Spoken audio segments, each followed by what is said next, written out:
হরে কৃষ্ণ কৃষ্ণ কৃষ্ণ হরে হরে, হরে রাম রাম রাম হরে হরে। নমস্কার বন্ধুরা, সুখের চাবি চ্যানেলে আপনাদের সকলকে জানাই স্বাগত। ভারতীয় দর্শন শাস্ত্র ও বিভিন্ন দেবদেবীর পুজো অর্চনার পদ্ধতি এই চ্যানেলের মূল আলোচনার বিষয়বস্তু। বন্ধুরা, আপনারা যদি নতুন কিছু জানতে চান বা নতুন কিছু শিখতে চান, চ্যানেলটি সাবস্ক্রাইব অবশ্যই করুন। বন্ধুরা, আগামী 12ই ভাদ্র 29শে আগস্ট বৃহস্পতিবার অন্নদা একাদশী। আর এই অন্নদা একাদশীর পালন সময় হলো পরদিন অর্থাৎ 30শে আগস্ট 13ই ভাদ্র শুক্রবার সকাল 5:20 থেকে সকাল 9:39 পর্যন্ত। বন্ধুরা, অন্নদা একাদশীর দিন আপনি যদি এই 5জন ব্যক্তির মধ্যে যে কোনো একজন ব্যক্তিকে দান করতে পারেন, তাহলে আপনার আর্থিক ভাগ্যে বিশাল উন্নতি হবে। হ্যাঁ বন্ধুরা, এর ফলে আপনার জীবনে সুখ শান্তি সমৃদ্ধি বৃদ্ধি পাবে। ভগবান শ্রীকৃষ্ণের আশীর্বাদে আপনাদের সকল মনস্কামনা সুনিশ্চিতভাবে পূর্ণ হবে এবং বহু জন্মের পাপ থেকেও আপনারা খুব সহজেই মুক্তি পাবে। তাই আজ আমার এই ভিডিওতে আপনাদেরকে এমন কিছু কিছু কথা জানিয়ে দেব যা আমাদের অতি পরিচিত, অতি সামান্য। এই ছোট্ট ছোট্ট জিনিসগুলি আপনারা যদি আগামী বৃহস্পতিবার অন্নদা একাদশীর দিন কোনো অসহায় গরিব দুঃখী মানুষকে আপনারা যদি দান করতে পারেন, তাহলে ভগবান শ্রীকৃষ্ণ এবং মা লক্ষ্মীর আশীর্বাদ ও কৃপাদৃষ্টি সদা সর্বদাই আপনাদের ওপর থাকবে। যদি বাড়িতে থেকেই অতি সামান্য এই কাজগুলি করতে পারেন, তাহলে ভগবান শ্রীকৃষ্ণের আশীর্বাদ যেমন সদা সর্বদাই আপনার ওপরে থাকবে, ঠিক তেমনই মা লক্ষ্মীর কৃপায় আপনাদের জীবনে প্রচুর পরিমাণে আয় উন্নতি করতে পারবেন। হ্যাঁ বন্ধুরা, সাফল্যের চূড়ায় পৌঁছানো থেকে আপনাদেরকে কেউ আটকাতে পারবে না। আর বন্ধুরা, যদি বাড়ির মহিলারা এই জিনিসগুলি একবার দান করতে পারেন, তাহলে তাদের স্বামী এবং সন্তানের ওপর কোনোদিনই কখনো বিপদের ছায়া আর নেমে আসবে না। ঠিক তেমনি স্বামী সন্তানের অমঙ্গল হওয়ার হাত থেকেও তারা সুনিশ্চিতভাবে রেহাই পাবে। বন্ধুরা, এক কথায় বলতে গেলে ভগবান শ্রীকৃষ্ণ ও মা লক্ষ্মীর আশীর্বাদ কৃপা আপনার জীবনে থাকবে। বন্ধুরা, কোন সেই জিনিসগুলি আগামী বৃহস্পতিবার অন্নদা একাদশীর দিন দান করতে পারলে ভগবান শ্রীকৃষ্ণ এবং মা লক্ষ্মীর কৃপায় ধন্য হবেন এবং সারা বছর রোগ ব্যাধি থেকেও মুক্তি পাওয়া যায় এবং আর্থিক উন্নতির পথও খুলে যায়। আর সেই বিষয়গুলি জানার জন্য আজকের এই ভিডিওটি মনোযোগ সহকারে শেষ পর্যন্ত দেখতে থাকুন। তাই এই প্রসঙ্গে বিস্তারিত জানার আগে আপনাদেরকে বলে রাখি, আমাদের এই ভিডিওটি মনোযোগ সহকারে শেষ পর্যন্ত দেখতে থাকুন। আর ভিডিওটি যদি ভালো লেগে থাকে তাহলে অবশ্যই একটি লাইক করে দিন আর আপনজনদের সঙ্গে শেয়ার করুন, যাতে ওনারাও দেখে উপকৃত হন।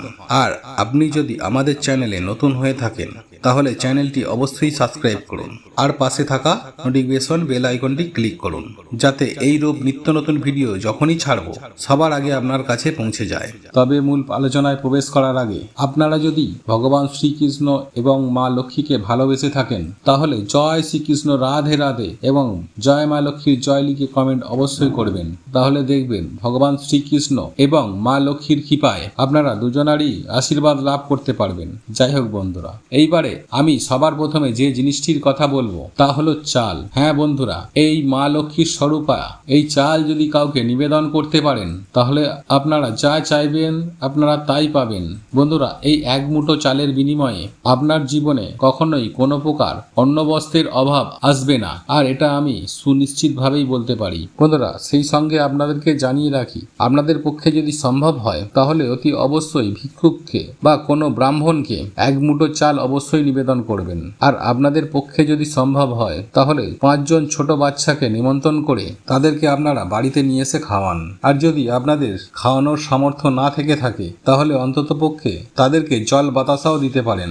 বন্ধুরা, এমনটি করতে পারলে আপনাদের বহু জন্মের পাপ থেকেও আপনারা মুক্তি পেতে পারেন। তবে এই চাল দান করার ক্ষেত্রে একটি বিষয় মাথায় রাখবেন, যে আপনারা যখন চাল দান করবেন, প্রথমত সূর্য থাকাকালীন চাল দান করবেন। সূর্য ডোবার পর আপনারা কখনোই কোনরূপ এই চাল দান করবেন না। এই চাল দান করার পর তার থেকে কিছুটা পরিমাণ চাল আপনারা চেয়ে নেবেন এবং সেই চাল পুনরায় আপনারা আপনাদের ভাঁড়ারে এসে মিশিয়ে রাখবেন। বন্ধুরা, এই অন্ন দান করা পবিত্র দান হিসাবে বিবেচিত করা হয়েছে আমাদের শাস্ত্রে। তাই আপনি অন্নের স্বরূপ আপনি যদি এক মুঠো চাল কিংবা বাড়িতে কাউকে নিমন্ত্রণ করে ভাত খাওয়াতে পারেন, তাহলে ভগবান শ্রীকৃষ্ণর কৃপা দৃষ্টি থেকে আপনাকে কেউ বঞ্চিত করতে পারবে না। বন্ধুরা, এরপর দ্বিতীয় যে জিনিসটির কথা বলবো বলবো আর তা হলো একটা 1 টাকার কয়েন। হ্যাঁ বন্ধুরা, আপনারা একেবারে ঠিকই শুনছেন। এই 1 টাকার কয়েন বা 16 আনা যে কোনো শুভ কাজে আমরা ব্যবহার করে থাকি। আর আপনার পক্ষে সম্ভব হলে এই 1 টাকার কয়েন কাউকে দান করুন। হ্যাঁ বন্ধুরা, 5 জন ব্যক্তিকে যদি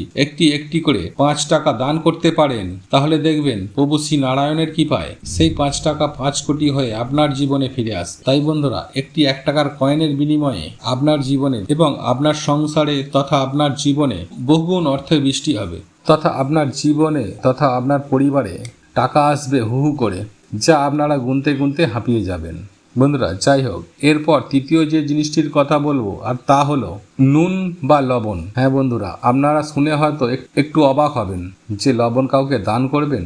বন্ধুরা, পাড়া প্রতিবেশীদের মধ্যে রান্নার বিভিন্ন জিনিসপত্র দেয়া নেয়া হয়ে থাকে। তবে বন্ধুরা, আপনারা কোনো পাড়া প্রতিবেশীকেও কেউ যদি লবণ চাইতে আসে ভুল করেও আগামী বৃহস্পতিবার অন্নদা একাদশীর দিন তাকে কখনোই ফেরাবেন না। তবে আপনার সাধ্য মতো আপনি যদি তাকে লবণ দান করতে পারেন বন্ধুরা, তাহলে আপনারা সুফল পাবেনই পাবেন। কিন্তু বন্ধুরা, এই লবণ দেওয়ার ক্ষেত্রে একটি বিষয় মাথায় রাখতে হবে, আর তা হলো আপনার বাড়িতে যদি কেউ লবণ চাইতে আসে আপনি তাকে দিন, কিন্তু তার হাতে তুলে দেবেন না। আপনি একটি জায়গায় রেখে দেবেন আর তাকে বলবেন সেখান থেকে তুলে নিতে, কিন্তু আপনি ভুল করেও এই লবণ তার হাতে কখনোই তুলে দেবেন না এবং সন্ধ্যার পর এই লবণ কখনোই দান করবেন না। বন্ধুরা, এই নুন বা লবণের গুণাগুণের অলৌকিক কথা আমাদের সকলেরই জানা আছে। এই নুন বা লবণ নানা রকম টোটকা বিধিনিষেধ বিভিন্ন তন্ত্রমন্ত্রে ব্যবহার করা হয়ে থাকে। ঠিক তেমনি আর্থিক উন্নতির ক্ষেত্রেও এই নুন বা লবণ বিশেষ ভূমিকা পালন করে থাকে। বন্ধুরা, এই সামান্য 1 চিমটি লবণের বিনিময়ে পাল্টে যেতে পারে আপনার ভাগ্য এবং খুলে যেতে পারে আপনার সৌভাগ্য। তাই বন্ধুরা, আগামী বৃহস্পতিবার অন্নদা একাদশীর মহাযোগে কেউ যদি লবণ আপনার কাছে চাইতে আসে তাকে কখনোই ফিরিয়ে দেবেন না।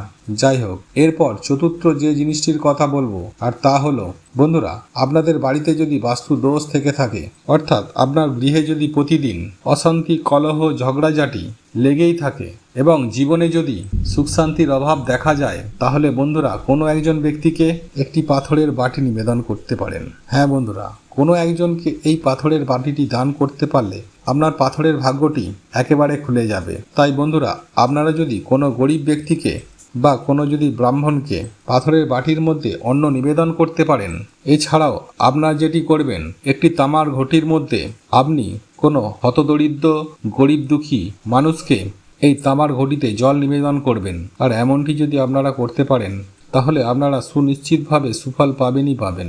বন্ধুরা, আপনাদের পক্ষে যদি সম্ভব হয় আপনারা 3টি সাদা ফুল এবং 3টি তুলসী পাতা দিয়ে এই আগামী বৃহস্পতিবার অন্নদা একাদশীর মহাযোগে ভগবান শ্রীকৃষ্ণের পুজো আরাধনা করতে পারেন। এটি করলে আপনার সকল মনস্কামনা যেমন খুব দ্রুততার সঙ্গে পূর্ণ হয়ে যাবে, ঠিক তেমনি আপনার জীবনে তথা আপনার পরিবারে আর্থিক আয় উন্নতি ঘটবে। হ্যাঁ বন্ধুরা, আপনার যেমন ইনকাম বৃদ্ধি হবে ঠিক তেমনি আপনার বাড়তি খরচ কম হবে, টাকা পয়সা বহুগুণ সঞ্চয় হবে। আর এটা আমি আপনাদেরকে সুনিশ্চিতভাবেই বলতে পারি। বন্ধুরা, আজকের বলা এই ভিডিওটির মাধ্যমে সামান্য এই কয়েকটি জিনিস আপনারা যদি আগামী বৃহস্পতিবার অন্নদা একাদশীর মহাযোগে যে কোনো একটি হলেও দান করতে পারেন, তাহলে দেখবেন মাত্র 7 দিনের মধ্যেই আপনাদের আর্থিক ভাগ্যের উন্নতি ঘটেছে।